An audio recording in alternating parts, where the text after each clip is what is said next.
Hi guys, welcome back to our YouTube channel. അപ്പം ഈ video എടുക്കുന്നത് ബുക്ക് പൂജ എടുക്കുന്നതിൻ്റെ അന്നാണ്. ബിക്കോസ് എനിക്ക് ഇപ്പോഴാണ് എഡിറ്റ് ചെയ്ത് വീഡിയോ ഒക്കെ ഇടാൻ പറ്റിയത്. അപ്പോൾ നമ്മളിപ്പോൾ ഏവൂരാണ്, നമ്മളിനി ആലപ്പുഴയിലോട്ട് പോവുകയാണ്. അപ്പോൾ എല്ലാവരും പാക്കിംഗ് ഒക്കെ കഴിഞ്ഞ് ഞങ്ങൾ നേരത്തെ തന്നെ ഇറങ്ങി. ബിക്കോസ് നമ്മുടെ ആലപ്പുഴ വീട്ടിൽ കുറച്ച് പണി ഉണ്ടായിരുന്നു.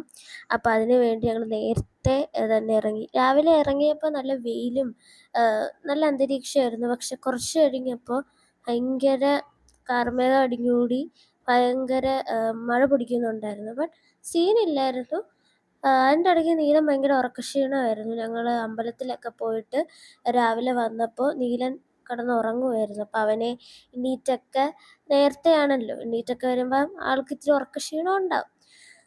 അങ്ങനെ കുറച്ച് നേരം കഴിഞ്ഞപ്പം നീലമേഘം വന്നു. പ്രകൃതിയുടെ ഓരോ രമണങ്ങളെ പറഞ്ഞ് നമ്മളിത് അമ്പലത്തിലെത്തി പൂജ വെപ്പിൻ്റെ ബുക്കൊക്കെ എടുത്ത് ഞാൻ അവിടെ ചുറ്റമ്പലമൊക്കെ തൊഴുതിട്ടൊക്കെ വന്നപ്പോൾ ആനകളി നിൽക്കുന്നു. ഒരാന ഓല തിന്നുന്നു, മറ്റേ ആന കുളിക്കുന്നു. ദാണ്ടടാ ആനപ്പിണ്ടം. നീലൻ എൻ്റെ കൂടെ ഉണ്ടായിരുന്നു കേട്ടോ. നീലൻ ഇത് കണ്ട്, അക്കച്ചി അത് കണ്ടോ അക്കച്ചി, ആന കുളിക്കുന്നു, അയ്യോ എന്നൊക്കെ പറഞ്ഞ് നീലൻ വരുമായിരുന്നു. നീലനെ ഷൂട്ട് ചെയ്തപ്പോൾ നീലൻ മറ്റേ വ്ളോഗൊക്കെ എടുക്കുന്നത് കൂട്ട് കാണിക്കുന്നുണ്ട്. പിന്നെ ഞങ്ങൾ പെട്ടെന്ന് തന്നെ അമ്പലത്തിൽ നിന്ന് സ്കൂട്ടായി. ബിക്കോസ് ഞങ്ങൾക്ക് നല്ല വിശപ്പുണ്ടായിരുന്നു. അപ്പോൾ ഞങ്ങൾ അടുത്തുള്ള ഇന്ത്യൻ കോഫി ഹൗസിൽ കയറി. ഞങ്ങൾ ഓർഡർ ചെയ്തത് നെയ്റോസ്റ്റും, അച്ഛൻ മസാല ദോശയും, ഞാനും അമ്മയും നെയ്റോസ്റ്റുമായിരുന്നു. വേറൊരു കാര്യം അറിഞ്ഞൂടാ, ഞാൻ ആദ്യമായിട്ടാണ് ഈ ഹോട്ടലിലൊക്കെ പോയി തിന്നുന്ന വീഡിയോ എടുക്കുന്നത്. ഞാൻ എപ്പോഴും പ്രാർത്ഥിക്കും, ദൈവമേ ആരും വരല്ലേ. പക്ഷേ അച്ഛൻ്റെ കൂട്ടുകാരും മക്കളും വന്നടാ. ഞാൻ സ്തംഭിച്ചു പോയി. ബിക്കോസ് എൻ്റെ ഫസ്റ്റ് ടൈമാണ് ഇങ്ങനെ ചെയ്യുന്നത്. ആൾക്കാർ കണ്ടാൽ എന്ത് വിചാരിക്കും, എന്ത് പറയും എന്നുള്ള പേടിയുണ്ട്. എനിക്ക് സോഷ്യൽ ആൻസൈറ്റി ഇത്തിരി കൂടുതലാണ്.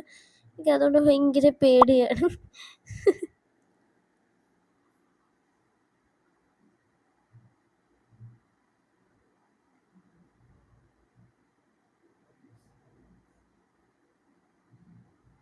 പിന്നെ കുഴപ്പമില്ല, ഇങ്ങനെയൊക്കെയല്ലേ നമ്മൾ പഠിക്കുന്നത്.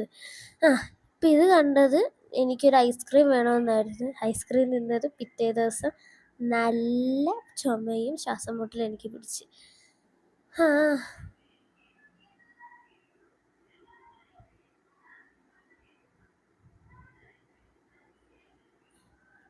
അങ്ങനെ ഞങ്ങൾ കഴിച്ചൊക്കെ കഴിഞ്ഞ് ഞങ്ങൾ ഇറങ്ങി ഞങ്ങൾ നടക്കുമായിരുന്നു. കാർ അപ്പുറത്തെ സൈഡിലായിരുന്നു പാർക്ക് ചെയ്തുകൊണ്ടിരുന്നത്. അങ്ങനെ അമ്മയ്ക്ക് പോകുന്ന വഴിക്ക് ഏത്തപ്പഴം വേണമെന്ന് പറഞ്ഞ് ഏത്തപ്പഴം മേടിച്ചു. അങ്ങനെ ഞങ്ങൾ വീട്ടിലോട്ട് പോകാറായി. അപ്പോഴാണ് നോക്കുന്നത് മുല്ലക്കയിൽ ഭയങ്കര തിരക്ക്. അങ്ങനെ വീട്ടിലെത്തി. അപ്പോൾ ഇന്നത്തെ വീഡിയോ ഇത്രയേ ഉള്ളൂ. എല്ലാവരും സബ്സ്ക്രൈബ് ചെയ്യുക. ബായ്.